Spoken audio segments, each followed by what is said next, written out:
কেমনে কি হইলে বন্যা শেষ হয়ে গেছে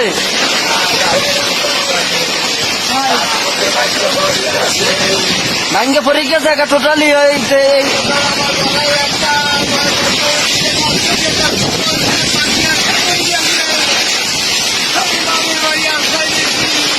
মানে বাড়ি আশ্রয় নিয়েছেন যাইয়া